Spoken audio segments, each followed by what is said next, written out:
أعوذ بالله من الشيطان الرجيم بسم الله الرحمن الرحيم الحمد لله رب العالمين الصلاة والسلام على رسولنا محمد وعلى آله وصحبه أجمعين رب اشرح لي صدري ويسر لي أمري واحلل عقدة من لساني يفقهوا قولي. Müslüman kardeşlerim, elhamdülillah mına Recep ayları ötüp gitti, Şaban ayları başlandı. Indi izgi Ramazan aylarına da yirak kalmadı. Мәгәр без беләбез, Пәйгамбәр саллаллаһу алейһи ва саллям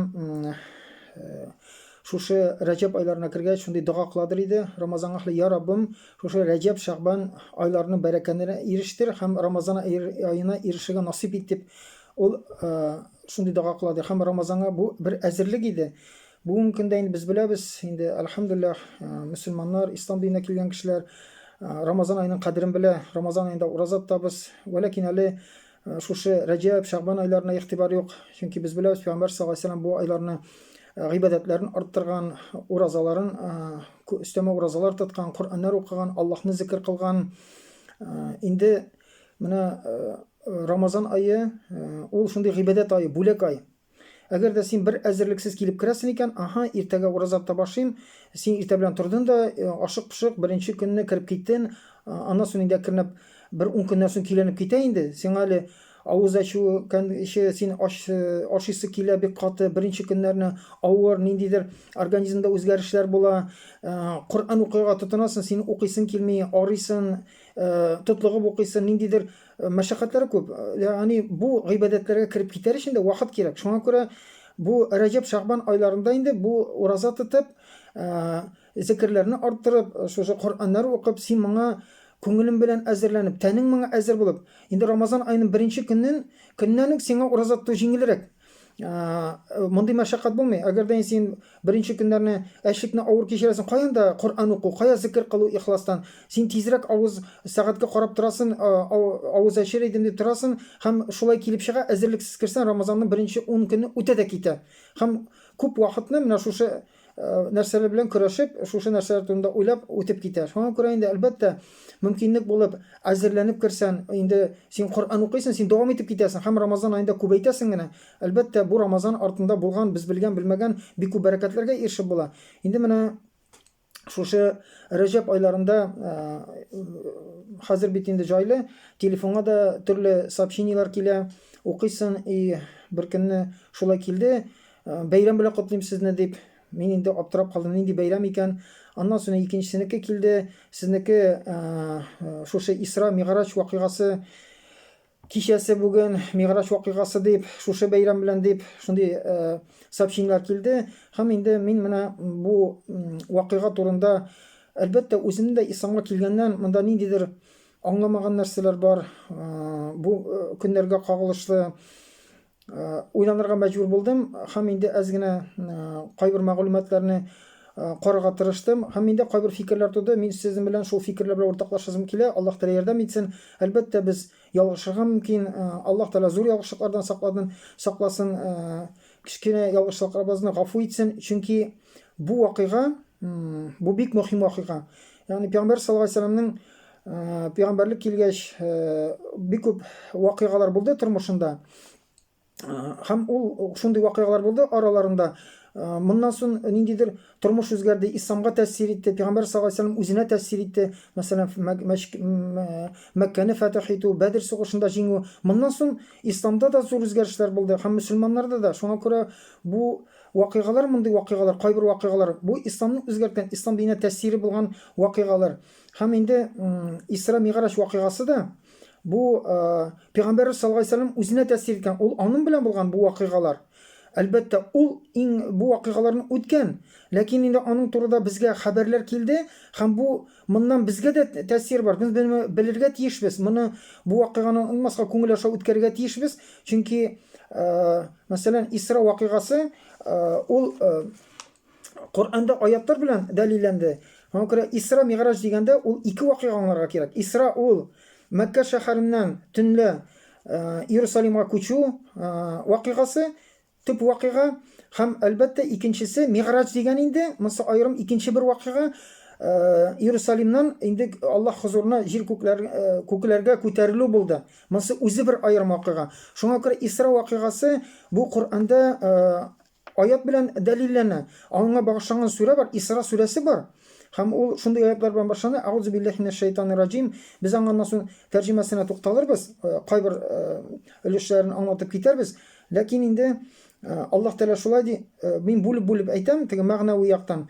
Субханаллази асра би абдихи лейлам минал масҗидил харами илал масҗидил акса аллази баракна хавлаху линурияху мин аятина иннаху хуас самиул басир. Ягъни Аллаһ Тәала аятта ачыктан ачык бу күчерү, Исра ул күчү дигән. Күчүнү күчерде үзенең кылын менә шушы Мәккәдән һәм Иерусалимга диде. Шуңа күрә әгәр дә ислам дине ягыннан караганда менә бүгенге вагызны, бу вакыйгаларны әгәр дә без имансыз кешегә сөйлибез икән, мин ниндидер балаларга бакчасына яки мәктәптә барып сөйлим икән, шундый вакыйга булган, монда булган вакыйгаларны тәфсирләсәм, нәрсә? Мин әкият сөйләгән шикелле кабул итәчәкләр. Һәм имансыз кешеләргә дә моны сөйләсәк, уларга әкият нәрсә ул? Булмый торган. Ягъни бөтен табигый законнарга без белгән тәртипләр бозыла, ниндидер мөгъҗизалы вакыйгалар була. Ягъни табигый законнар бозылган, була алмый торган вакыйгалар булганны без әкият итеп сөйлибез. Андый сөйләмнәрне без әкият дип атыйбыз. Ягъни була алмый. Мәгәр шуңа күрә имансыз кеше асылында ла илаһа иллаллаһ булмаган кеше күңелендә Аллаһның барлыгына, берлегенә ышанмаган кешегә бу вакыйгалар әкият, бу була алмый торган бер вакыйга. Шуңа күрә әлбәттә бу вакыйгалар тәэсир итәчәк, моны аңлаячак, моны кабул итәчәк күңелендә иман булмаган кеше. Яки иманы зәгыйфь кеше шулай аңа тәэсир итми, бу ниндидер бер мәгълүмат булып калачак. Без инде үткән вагызларда да әйтәбез, Коръән беренче чиратта бөтен кешегә, җир йөзендәге, нинди генә диндә булса да, кыямәткә хәтле бөтен кешегә мөрәҗәгать ителгән Аллаһның сүзе, ул мәгълүмат, информация. Шуңа күрә имансыз кешегә ул мәгълүмат булып кала. Шулай дип язылган икән. Диде, ул аңа тәэсир итми, ул аңа ышанмый, кайбер вакыйгаларны язганнар шунда булмаган нәрсә. Чөнки ул Аллаһка ышанмаган кеше, Аллаһны танымаган кеше бу сүзләрнең Аллаһтан икәнен кабул итмәгән. Уларны бер ниндидер җир йөзендә булган китапларны бер китап шикелле генә булып кала, нәрсәдер язылган, кабул итми. Бу мәгълүмат булып кала. Шуңа күрә Коръән ул һәр вакытта беренче мәгълүмат булып тора. Инде кем иманга килгән, ул аңа хидаятләүче, таянып, аның файдасын алып яши торган, бәрәкәтен ирешә торган, аңа таянып яши торган китабы була. Шуңа күрә дини яктан караганда, иман ягыннан караганда, бу вакыйгаларга ышанмаган, инкар иткән кеше бу була алмый мондый нәрсә. Ничек булсын инде ул? Бу бит бөтен законнарга туры килә. Туры килми дип ниндидер инкар итә икән, бу кеше кафир була. Ягъни кафир ул, без татарда күнеккән, кафир дигән сүзне. Ул инкар итүче, ягъни хаклыкны инкар итүче. Бу Коръән аятын, Аллаһның сүзен инкар иткән. Коръәнне Аллаһның сүзе түгел дип әйтте, Коръәндәге бер аятны инкар итте, Коръәндәге бер вакыйганы бу дөрес түгел, бу була алмый дип инкар итте, ул кеше кафир була. Кафир. Шуңа күрә бу иман мәсьәләсе. Инде Миғраж вакыйгасына, мәсәлән, Наҗм сүрәсендә 11-18 аятлар кайбер галимнәр әйтә, бу шушы турыда. Инде менә шунда булган, Аллаһ хузурына күтәрелгәч булган вакыйгаларга кагыла дип әйтеп бирәләр, ләкин бәхәсле. Кайбер тәфсир галимнәр бу аңа кагылмыйдыр. Шуңа күрә, ләкин бу вакыйгалар турында дистәләгән хадислар бар. Исра Миғраж вакыйгасы турында. Валлаһи алам, ялгышмасам 20 тирәсе хадис, сахих хадис санала. Аның 6-сы Сахих Бухарида килә. Һәм аннан тыш хасан хадислар, башка бу вакыйга кагылышлы хадислар бихисап. Шуңа күрә ким дигәндә, даже менә бу бәхәсле мәсьәлә булып калып, бу аятлар Миғраж вакыйгасына кагылмыйса да, шуңа күрә Исра вакыйгасын инкар иткән кеше кафир була. Инде Миғраж вакыйгасы бу мөмкин түгел, күктәге вакыйгаларны анда сөйләнгәннәр берсен инкар итә икән, бу зур гынахлы була. Ким дигәндә зур гынахлы була. Чөнки ул дистәләгән сахих хадисларны инкар итүче була. Ким дигәндә. Шуңа күрә мөселман кардәшләрем, инде бу мәсьәләгә кагылышлы шушы вакыйгаларны карап китәсем килә, теге тәрҗемәсенә әлегә тукталып тормыйм. Иң беренчесе, менә мин бу мәсьәләгә яңадан кайтып, яңадан үземнең бу мәсьәлә турында уйлап фикерләрне туплар өчен сәбәп булды нәрсә? Мине бәйрәм белән котлыйлар. Бу нинди бәйрәм соң? Менә бәйрәм мәсьәләсе бүгенге көндә ислам динендәге бәйрәмнәр бәхәскә күп килә. Бу минем фикерем. Мәсәлән, бар бәйрәмнәр, бәйрәм нинди? Дини бәйрәмнәр дибез. Дөньяви бәйрәмнәр бар. Дини бәйрәмнәр ул ғибадат бәйрәмнәр булып торганларга кирәк. Мәсәлән, ислам динендә без беләбез җомга көн бәйрәм дип алсак, бу да кайберләре кайбер бәхәскә керә, без кермибез, ләкин ике гаит ул бәйрәм. Шуңа күрә ислам динендә алсак, менә Аллаһ Тәала билгеләде. Бу көннәрне, ягъни һәр елны шушы көннәр, менә шушы айның шушы көне, шул вакыттан шул вакытка хәл Аллаһ Тәала игълан итте бу бәйрәм. Бәйрәм дигән сүзе ул асылда берсе сөенеп шатлану дигән мәгънәне. Бәйрәм ул сөенеп шатлану дигән хис ягыннан. Нәрсәгә сөенеп шатланасың? Бу бәйрәмнәрнең һәрберсе ике гаитә аның сөенергә сәбәпләре бар, Аллаһ Тәала күрсәтте. Һәм без шушы сөенечне күрсәтә торган гыйбадәт бәйрәм булгач, гыйбадәтнең һәр тәртибе күрсәтелгән. Без шуны арттыра да алмыйбыз, киметә дә алмыйбыз. Аллаһ Тәала бу көннәрне ниндидер гыйбадәтләр билгеләде. Икесендә дә ул гаит намазлары бар җыйналып, аннан тыш баруга кагылышы, кайтуга кагылышы, Корбан гаитендә корбан чалу бар. Ниндидер теге берсендә инде иртә белән уразага кергән шикелле китәсен дә, гаиттән соң кайтасың. Аллаһ Тәала бөтен нечкәлекләр белән бу көнне без нәрсә эшләргә тиеш. Һәм бу көннәр артында бик зур бәрәкәт бар. Без моны шулай итеп үткәрсәк, гыйбадәт итеп үткәрсәк, без нәрсәгә дә булса ирешәбез, гөнаһларыбыз ярлыккана. Башка бу дөнья тормышында бик күп тәэсире булачак, үзгәрешләр, һәм кыямәт көндә дә әлбәттә әҗр савап булачак. Җомга көне аеруча. Шуңа күрә бу өч бәйрәмне Аллаһ Тәала һәр елны көнен билгеләде, вакытын билгеләде һәм бәйрәм итеп игълан итте. Аллаһ Тәала билгеләде. Һәм без моннан тыш ниндидер бәйрәмнәрне үзебезнең уй фикеребез белән ислам диненә өсти алмыйбыз. Менә бу Исра Мигъраҗ вакыйгасы да ул вакыйга булган ниндидер бер вакытта пәйгамбәрнең тормышында булган ул көнне, шушы вакыйга булганда, ул бу көндә бу бәрәкәтләр булган, бу үзгәрешләр булган, ләкин икенче елны, өченче елны, 1000 елдан соң бу көннәрдә, икенче елның бу көнендә бернинди бу үзгә көн булып тормый. Бу бәйле түгел, чөнки ничек итеп инде без моны ниндидер кешеләр менә фәлән көннән 26-сыннан Рәҗәб айының 27 киченә дип Аллаһ алам без бәйрәм, чөнки бу көнне Мигъраҗ булган дип әйтә алалар. Кайчан Мигъраҗ булган кичәне, кайчан булганын, даже кайсы елны булганы турында исламдагы зур тәфсир галимнәре төрле фикерләр әйтәләр. Аның кайберләре әйтәләр, бу Пәйгамбәр саллаллаһу алейһи ва саллямның пәйгамбәрлек илгән беренче елны булды дигән. Бу бит кемнәрдер әйтми. Бу ниндидер галимнәр әйтә һәм алар ниндидер хадисләргә, вакыйгаларга, шушы ислам тарихын өйрәнеп, шундый нәтиҗә чыгаралар. Бу күктән алып әйтелгән сүз түгел, хискә бирелеп. Кемнәрдер ниндидер нәрсәдән, әйберләрдән, хадисләрдән нәтиҗә чыгара. Бу 5нче елны пәйгамбәрбезнең шушы пәйгамбәрлеге булганнан соң, килгәннән соң ди. Кемдер анда 10нчы елның Рамазанында ди, кемдер хиҗрәт кылганчы ел ярым алдан ди. Монда бер 6-7, аннан да күбрәк фикер бар. Танылганы бер 6-7 фикер. Инде бүген кемнәрдер? Бүген булсын, элегрәк ничек итеп без бер көнне билгели алабыз, бәйрәм итеп. Бу ислам динендә бөек көн. Бу көнне әлемнән соң гыйбадәтләр өстилә, бу көнне шулай эшләргә кирәк, дуга кылырга кирәк, дугаларын кабул була, башка нәрсәләр уйлап чыгарга гыйбадәтләр, астагфирулла. Пәйгамбәр саллаллаһу алейһи ва саллям әйтте, кем мин китермәгән нәрсәне китерсә, урынын җәһәннәмнән әзерләсен диде. Ягъни бу Пәйгамбәр саллаллаһу алейһи ва саллям китермәгән.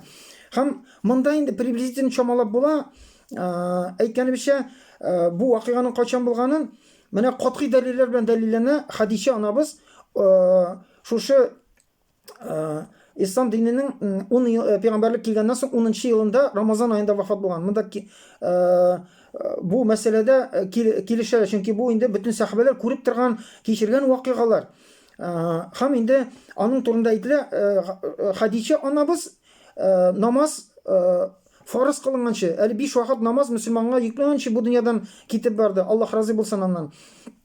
Инде намазның Пәйгамбәр саллаллаһу алейһи ва саллям шу хиҗрәт кылганда, шул вакыйгадан соң фарыз булып төшкәне Мисырда тоже катгый кичектергесез инде. Һәм без беләбез, аның шушы Мәккә тормышындагы вакытта, чөнки хадиснең үзендә Исра вакыйгасында аның Мәккәдән Иерусалимга, Мәсҗид ал-Аксага күчерелгәне турында әйтелә. Шуңа күрә чамалап әйткәндә 10нчы белән 12нче ел. Без беләбез, Пәйгамбәр саллаллаһу алейһи ва саллям хиҗрәт елын.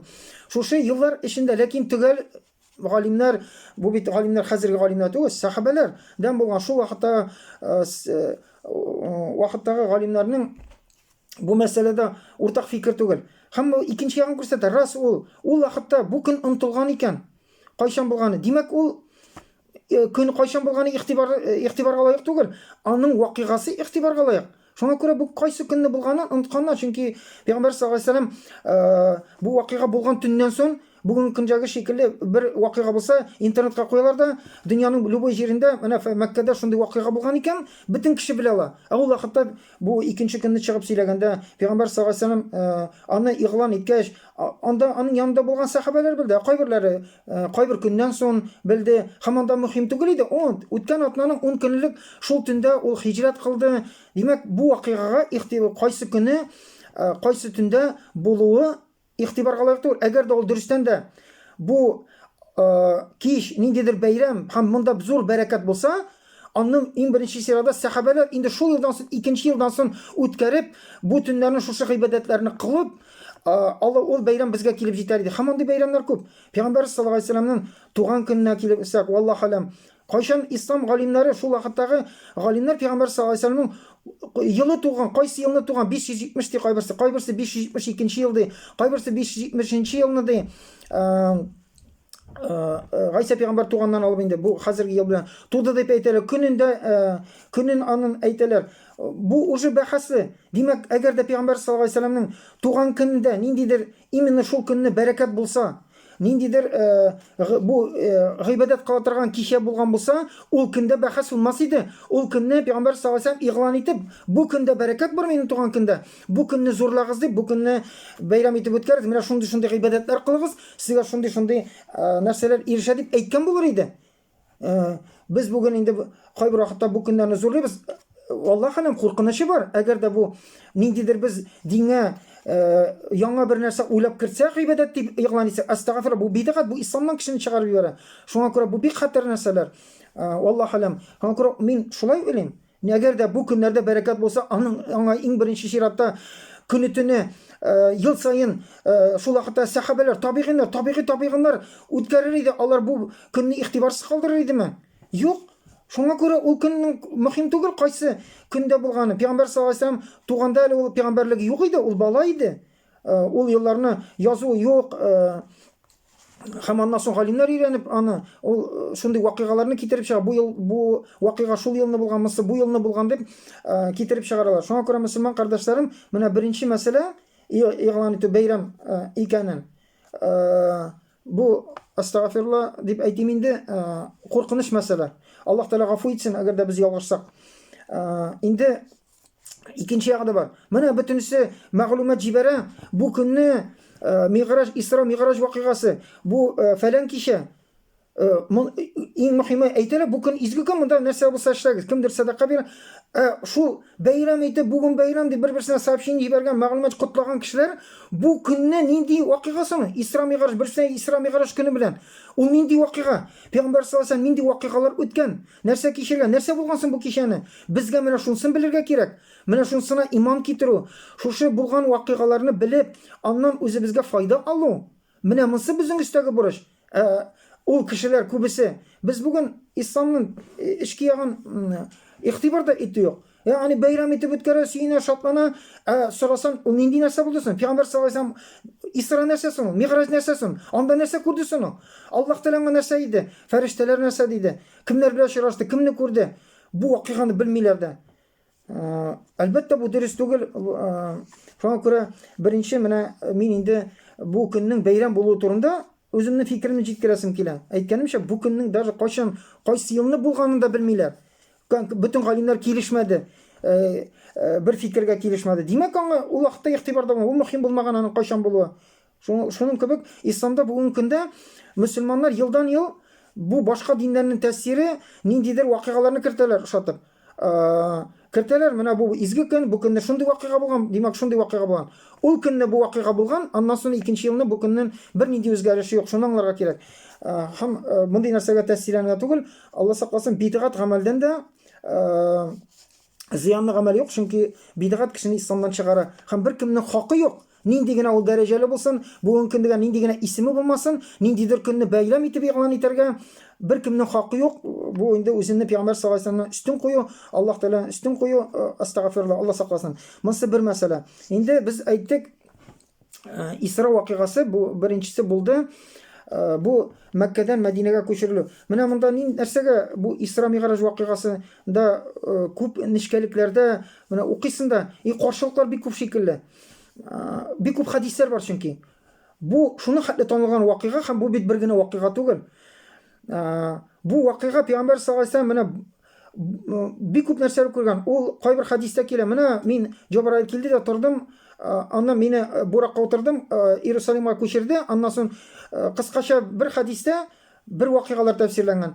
Кайбер хадисләрдә аннан соң әле Пәйгамбәр саллаллаһу алейһи ва сәлләм бу вакыйга булганнан соң да бу вакыйгаларны искә төшереп, кичкенә хадисләр, аерым хадисләр бөтенесе шушы вакыйгага кагылышлы хадисләр бар җыентык. Һәм кайбер вакытта аңлап бетермим. Монсы алдан булган, монсы кайда булган? Монсы Иерусалимга күчкәндә булганда, кайтканда күргәнме? Чөнки Пәйгамбәр саллаллаһу алейһи ва сәлләм икенче хадисләрдә, мәсәлән, юлда күргәнен искә төшерде. Менә мәсәлән, хиҗама турында аерым бер хадис. Яки теге зур хадистә ул аңа тукталып тормады бу күренештә. Миңа кайсы гына күккә күтәрелгәндә булмасын, кайда гына шу фәрештәләр очрамасын, алар миңа әйтте ди, киңәш бирде. Мөхәммәд үзенең саллаллаһу алейһи ва сәлләм үзенең уммәтенә хиҗаманы мәҗбүр итеп куй. Ягъни хиҗаманы тәкъдим ит. Хиҗама монда зур бәрәкәт бар икәнен. Мәсәлән, бу аның турында әйтте. Яки кайбер хадистә әйтә, кайчан мин миңа җәһәннәм күрсәтелде, анда мин шуны күрдем. Бер вакыйганы әйтте. Ягъни шунда күктә менгәндә берсендә кыска гына әйтелгән. Бу күктә анда шулай булды, аннан соң икенче күккә күчте. Бит анда күчкәндә ул күктә тагын ниндидер аерым вакыйганы икенче вакытта Пәйгамбәр саллаллаһу алейһи ва сәлләм искә төшереп яңадан сөйләде. Шуңа күрә бик күп хадисләр килгән. Һәм кайбер вакытта бер-берсенә каршы килгән шикелле. Шуңа күрә инде бу шуны хәтле күп сөйләнелгән. Пәйгамбәр саллаллаһу алейһи ва сәлләм искә алган. Аннан соң сахабалар бер-берсенә сөйләгәннәр. Һәм бу сөйләгәндә кайбер детальләрдә ниндидер чагышмый торган әйберләр бар. Монда булырга мөмкин. Кешеләр шундый тыңлаганнар, аннан соң бер-берсенә хәбәр иткәннәр, һәм кичкенә кайберсе бер детальны, кайберсе берсен онытты, үзенчәрәк әйтте. Но ләкин төп вакыйгаларда каршылык юк. Шуңа күрә инде без ул якларына тәэсир итмәйбез. Мәсәлән, кайбер вакытта хадисләр чорады башта. Пәйгамбәр саллаллаһу алейһи ва сәлләмгә анда süt, вино һәм су тәкъдим ителде диде. Күп кенә хадисләрдә аннан соң чиратмыйбыз. Ягъни кайберләрендә süt һәм вино диделәр. Süt һәм вино бөтенесендә дә бар. Бу инде хәзерге вакыттагы хәмер түгел.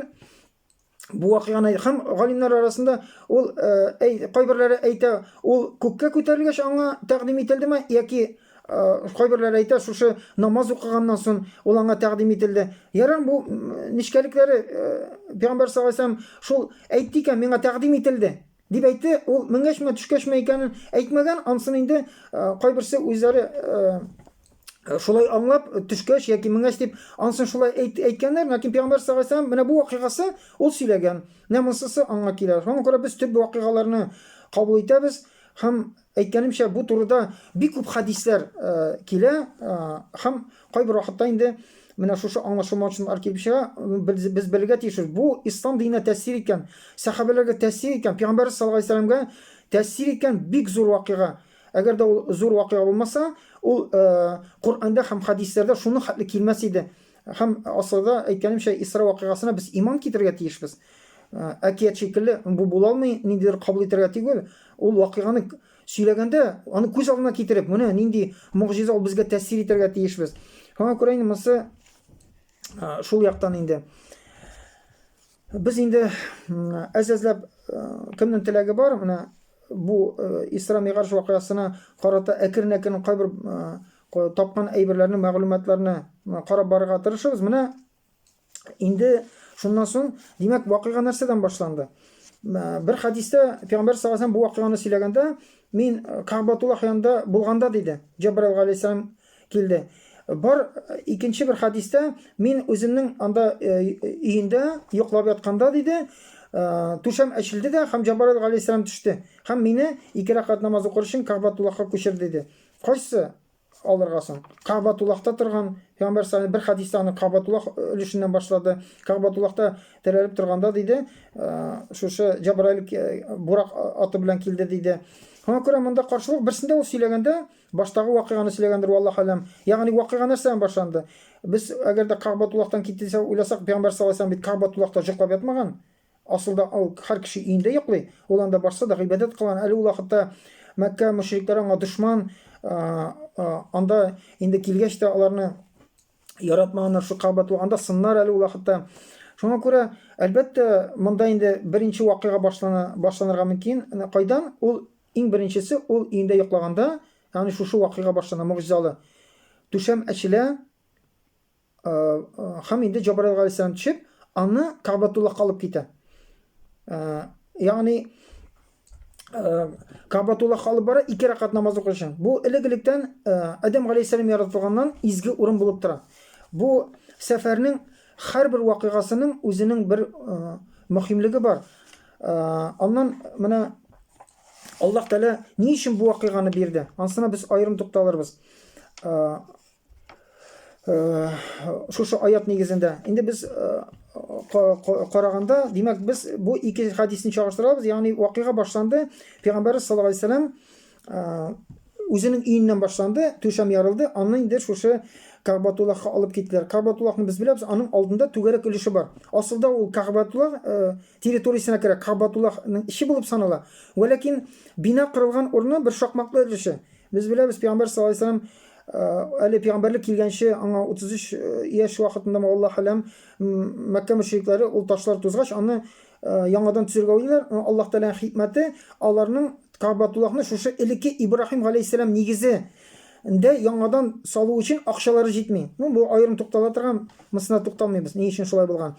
Һәм алар аны кичерәйтәләр, ләкин фундамент өлеше алдагы менә шушы түгәрәк өлеше, полукруглый яртылаш түгәрәк өлеше кала, һәм ул асылда Кәгъбәтуллаһ өчен бәлкем Аллаһның хикмәтедер. Аллаһның хикмәте. Аллаһ Тәала шулай кырдырды. Чөнки без бүген Кәгъбәтуллаһның үзенең иченә, теге шакмаклы бина иченә кирип, шушы иң җир йөзендәге иң изге урынга кирип беребез дә гыйбадәт кыла алмый. Ләкин бу алгы ишенә һәр хаҗи килгәннән соң кирип гыйбадәт кыла. Ул Кәгъбәтуллаһ иченә кергән шикелле, анда дуга кабул була. Ул урында дуга кабул була торган. Шуңа күрә Аллаһ Тәаланың рәхмәте кыямәт көненә хәле башка мөселманнарга да Кәгъбәтуллаһ иченә кирип дуга кылырга, намаз укырга мөмкинлек бирде, шушы бәрәкәткә ирешергә. Чөнки бүген беребезне дә анда кертмиләр. Анда бүген көндә корольләр яки үзләре теләгән кешеләрне генә кертергә мөмкин. Аллаһ үзенең рәхмәте белән безгә дә мөмкинлек калдырды. Инде менә монда, ягъни Кәгъбәтуллаһка алып килде диде. Һәм мин Кәгъбәтуллаһка терәп торганда инде беренче вакыйга була. Бүген менә хәзер шунда тукталырбыз. Җабраил галәйһиссәлам, Пәйгамбәр саллаллаһу алейһи вәсәләмнең анда кайбер хадистә булганча 3 фәрештә, анда иң мөһиме Җабраил галәйһиссәлам Пәйгамбәр саллаллаһу алейһи вәсәләмнең шунда, менә шушы урында, Кәгъбәтуллаһта, анда Зәмзәм бит шунда ерак кына түгел. Кәгъбәтуллаһтан берничә метр гына, ул мәчет ичендә бит инде, бер 100 метрдыр. Валлаһу алам. Зәмзәм дә шунда бит инде. Һәм Пәйгамбәр саллаллаһу алейһи вәсәләмнең йөрәген яңадан ярды. Пәйгамбер саллаллаһу алейһи вәсәләм икенче бер хадистә мен әйтәм бит, бик күп хадисләрне бергә җыярга кирәк. Монда йөздәгән хадис бу вакыйга, ул бик танылган вакыйга иде. Менә монда муеннан алып, кендеккә хәтле ярды диде, һәм йөрәген алып, ул йөрәген Зәмзәм суында чайкады, һәм аның урынына анда инде хадистә кайберләрендә бу галимнәр әйтә инде, хикмәт һәм иман белән Аллаһ Тәала тутырды. Кайберләр менә шул мәгънәне алабыз. Ягъни иманны тәэсир итә торган гамәл кылды. Иман белән тутырды, хикмәт белән тутырды, яңадан шушы йөрәген тегеп куйды һәм ул яңадан эшләп китте диде. Без беләбез, бу Пәйгамбер саллаллаһу алейһи вәсәләмнең үз вакытында икенче йөрәген шушы операция дип әйтик, бүгенге сүз белән әйткәндә, йөрәген алып һәм беренчесендә ул бала вакытта булды. Ул шушы авылда үзенең сөт анасында торганда, балалар белән уйнап йөргәндә, һәм күктән шундый аппак киемнән килеп зат төште, бүтән балалар куркып таралды. Пәйгамбер саллаллаһу алейһи вәсәләм тутып алдылар, анда алтын тазик белән Зәмзәм алып килде, һәм әйтелә, беренче тапкыр Пәйгамбәрнең шушы бала вакытында йөрәген алып, андагы кара кан участогын алып аталар. Ягъни шайтанның тәэсир итә торган ниндидер өлешен алып куялар, ниндидер аның аша тәэсир итә, йөрәген чистартып яңадан тыгалар. Һәм без беләбез, шушы вакыйгадан соң аны сөт анасы куркып, моны сөйләделәр балалар. Анда ниндидер абзыйлар төште, күз алдына китерик. Алар аны йөрәген тартып алды дип, алар куркып кайтып, аннан соң Пәйгамбер саллаллаһу алейһи вәсәләм бер нәрсә булмагандай кайткач, алар бик курыкты. Анда шушы издә булгандыр, Аллаһ алам. Һәм алар курыкты, кире кайтарып бирделәр. Бу акылга сыймый торган вакыйга иде. Күрделәр, һәм нәрсә өчен? Чөнки Аллаһ Тәала аны пәйгамбәрлеккә әзерләйдер иде. Шушы тирәяк тәэсире, бузыклык, ул бит бузыклык. Иң бузык җәмгыятьне эчендә яшәде, бузыклык таралган, бөтен бузыклык таралган, ул аңа тәэсир итә алмый. Ул аны саклар өчен, пәйгамбәрлек өчен. Шуңа күрә Пәйгамбәр саллаллаһу алейһи ва сәлләм пәйгамбәрлеккә хәтта беркем дә 40 яшына хәл яшәде, беркем аннан бер генә кимчелек тә китерә алмый. Бер генә ялган сүздә, бер генә гөнаһта, бер генә кимчелек бер ягыннан да китерә алмый. Безнең дошманнарыбыз күпме генә моны китергә тырышсалар да, моны китерә алмыйлар. Аллаһ Тәала саклады, аны пәйгамбәрлеккә әзерләде, югары сыйфатлар анда тәрбияләде. Һәм шушы тәэсир булмасын өчен, валлаһу алам, Аллаһ Тәала менә бу вакыйганы булдырды. Һәм монда нәрсәгә? Инде Пәйгамбәр саллаллаһу алейһи ва сәлләм пәйгамбәрлек килгән 10 ел үтеп киткән. Һәм бу Исра Мигъраж вакыйгасы, ул инде Аллаһ Тәала Пәйгамбәр саллаллаһу алейһи ва сәлләмгә менә рәхмәт йөзеннән бер программа төзеде. Бер программа, менә чит илдән ниндидер президент яки бер зур кеше килсә, монда программа төзиләр. Аны шунда алып барабыз, монда алып барабыз, иң яхшы җирләргә, иң тәмле ризыклар, иң дәрәҗәле кешеләр белән очраштылар, иң матур җирләрне күрсәтәләр, могҗизалы Аллаһ үзендә булган бүләкләр бирәләр, иң яхшы бүләкләр, аның нинди яраткан бүләкләр бирәләр, һәм шундый программа буенча йөртәләр. Шуңа күрә бу Исра Мигъраж вакыйгасы Пәйгамбәр саллаллаһу алейһи ва сәлләмгә Аллаһ Тәала тарафыннан бирелгән шундый бер программа буенча барды. Монда бик күп вакыйгалар үз иченә алган иде.